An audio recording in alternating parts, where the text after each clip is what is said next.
10,000 টকা লছত দি দিলোঁ ইয়নখন বহুত দিন ফচি থকাৰ কাৰণে। 2 মাহমান ফচিলে আমাৰ ইয়ন চিলভাৰ এখন। আমাৰ এইজন দাদাই লৈছে, আমাৰ লোকেল কাষ্টমাৰে হয় বোকাহাটৰ, গাঁৱৰে বুলি ক'ব পাৰি। আমাৰ বোকাহাট আমটেঙাৰ হয়, যিটো পেগু দাদাৰ নাম। কেনেকুৱা পাইছে দাদা গাড়ীখন? ভালেই পাইছোঁ, ঠিকে পাইছে নহয় চলাই মেলি? আৰু খালি ভালকৈ চলাব। আজিতো মই ইঞ্চুৰেঞ্চ পলিউশ্যনটো কৰি দিলোঁ আৰু অফলাইন ট্ৰান্সফাৰ হ'ব। আজি মই জমা দি দিম, এসপ্তাহ ভিতৰত আপোনাৰ নামত ট্ৰান্সফাৰ হৈ যাব দেই। খালি ভালকৈ চলাব আৰু সদায় ছিট বেল্টটো মাৰিয়ে চলাব। আৰু ইঞ্চুৰেঞ্চ পলিউশ্যন মইতো কৰিয়ে দিছোঁ এবছৰ, ফেইল হোৱাৰ আগতে আপুনি কৰি ল'ব আকৌ দেই।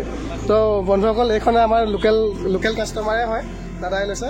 বাকী মই ইঞ্চুৰেঞ্চ পলিউশ্যন ট্ৰান্সফাৰ কৰি দিলোঁ, মানে ইঞ্চুৰেঞ্চ পলিউশ্যনটো কৰি দিলোঁ, ট্ৰান্সফাৰটো এসপ্তাহৰ ভিতৰত হৈ যাব। তো এইখন আজি বিক্ৰী হৈ গ'ল। তো আজি মনটো অলপ ভাল লাগিছে, বহুত দিন ফচিলে গাড়ীখন আকৌ এবাৰ দেখুৱাই দিছোঁ আপোনালোকক। এইখন ইয়ন আছিলে, মেগনা ইয়ন। তো আজি এইখন বিক্ৰী হৈ গ'ল। তো কিমান দামত দিছোঁ প্ৰাইচটো মই কৈ দিছোঁ। 1,40,000 টকাত এখন দাদাই লৈছে। 140,000ত মই ইঞ্চুৰেঞ্চ পলিউশ্যন ট্ৰান্সফাৰ চব কৰাই দিছোঁ। তো আমাৰ দাদা এজনো আহিছে লগত। কেনেকুৱা, ঠিকে পাইছে নে দাদা? ঠিকে আছে ন? হয় হয়, অঁ ইমান অসুবিধা হোৱা নাই, গাড়ীখিনি ভালেই পাইছোঁ আমি। হয় ভাইটি বিশ্বাসত কৰিছে, আমাৰ কথাটো হয় হয়, ভালেই হৈছে। ঠিক আছে। তো ইমানতে সামৰিছোঁ বন্ধুসকল। তো এইখন বিক্ৰী হৈ গ'ল। তো আজি ভাল লাগিছে। তো ভিডিঅ'টো ইমানতে ৰাখিছোঁ, সমাপ্ত কৰিছোঁ।